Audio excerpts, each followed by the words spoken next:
اس گھمبیر ہوتی صورتحال سے باہر نکلنے کی کوئی صورت بھی نظر نہیں آ رہی تھی۔ دل تھا کہ پسلیوں سے باہر نکلنے کے لیے بے قرار تھا اور ٹانگیں منو بوجھل ہو چکی تھی۔ اسی دوران شاہ صاحب بھی کمرے میں آ گئے۔ سجاد، یہ میری وہی بیٹی ہے جس کے متعلق ابھی ہماری بات ہوئی تھی۔ شاہ صاحب لرزتے لہجے میں مجھ سے مخاطب ہوئے۔ اس دوران میں زیر لب سورہ ناس تلاوت کر رہا تھا۔ اگر آپ میں سے کوئی ایسی صورتحال سے گزرا ہو تب وہ جان سکتا ہے کہ ان حالات میں دل کی کیا کیفیات ہوتی ہیں۔ اچانک وہ لڑکی کرخت آواز میں گرجتی ہوئی بولی، او بے ادب، ہمیں بھگانے کے لیے تو اب پاک کلام پڑھ رہا ہے؟ یاد رکھ، ہم بھی مسلمان ہیں اور سخی دربار کے مرید ہیں، دیکھ لیں گے تجھ کو۔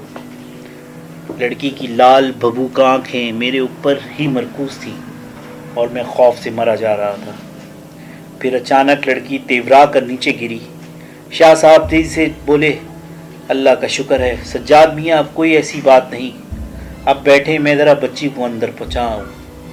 لیکن میں خوف سے ڈوبی آواز میں تقریباً چیخ کر بولا، شاہ صاحب مجھے اجازت دیں، میں دوبارہ آؤں گا۔ اور کچھ کہنے سے قبل جلدی سے دروازہ کھول کر گھر سے باہر نکل آیا۔ دروازے سے باہر نکلتے وقت ایک بلی تیزی سے گھراتے ہوئے میرے قدموں سے ٹکرائی اور باہر بھاگ گئی۔ گھر پہنچ کر بھی میری حالت بڑی عجیب تھی۔ ایک عجیب خوف تھا جو اپنی گرفت میں لیے ہوا تھا۔ رات بھر کروٹیں بدلتا رہا لیکن نیند کا نام و نشان دور دور تک نہ تھا۔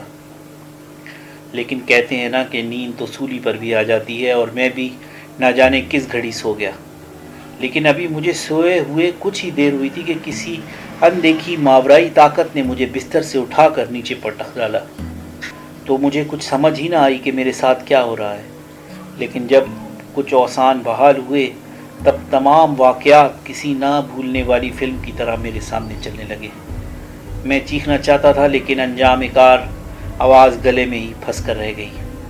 ہاتھ پاؤں بری طرح کانپنے لگے، دل اس طرح دھڑکنے لگا جیسے ابھی پسلیاں توڑ کر باہر نکل آئے گا۔ نہ جانے کتنی دیر ایسی کیفیت میں ہی گزر گئے اور میں بے جان بت کی طرح بستر سے نیچے ہی پڑا رہا۔ بلیوں کی رونے کی آوازیں بدستور گونج رہی تھیں۔ پھر اذان کی دل آویز آواز سماعت سے ٹکرائی اور یوں میں نے اپنی تمام کھوئی ہوئی توانائیوں کو دوبارہ جمع کیا اور اٹھ بیٹھا۔ پچھلے 12 گھنٹے میں ہونے والے واقعات ناقابل یقین تھے۔ معاملات بار بار سوچ بچار کے بعد بھی بے حد الجھے ہوئے تھے۔ چند گھنٹے اور گزر گئے لیکن دماغ اب تک سائیں سائیں کر رہا تھا۔ اچانک دروازہ زور زور سے دھڑدھڑانے کی آواز آئی۔ بے اختیار زبان سے یا الہی خیر کے الفاظ نکل پڑے۔ دروازہ کھولا تو سامنے میرا ایک دوست عجیب بھونک صورت لیے کھڑا تھا۔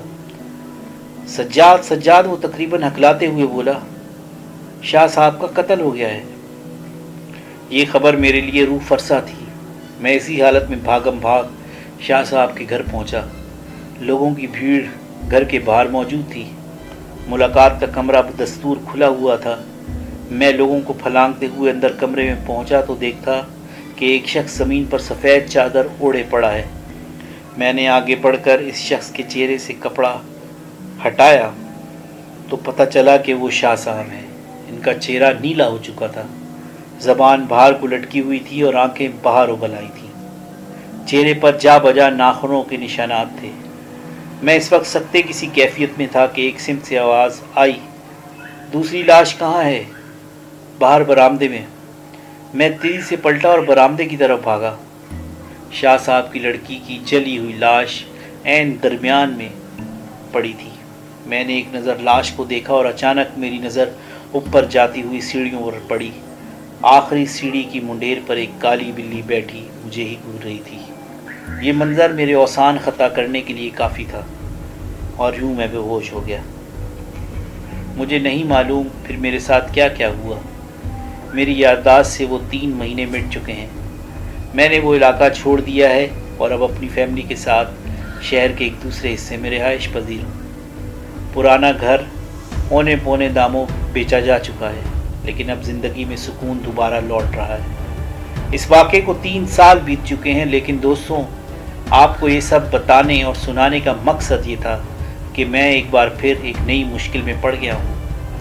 کل بازار میں اسی پرانی محلے میں رہنے والے عزیز سے ملاقات ہو گئی اور آج وہ میرے گھر آ کر ایک شادی کا کارڈ دے کر جا چکے ہیں۔ ان کے بیٹے کی شادی صرف 3 ہفتوں بعد ہے۔ کارڈ دیتے وقت انہوں نے سخت تاکید کی تھی کہ ضرور آنا۔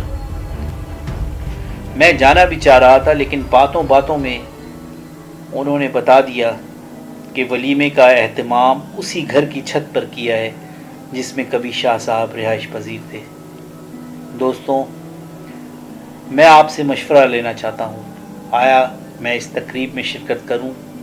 اور آپ کے مشورے کا منتظر ہوں۔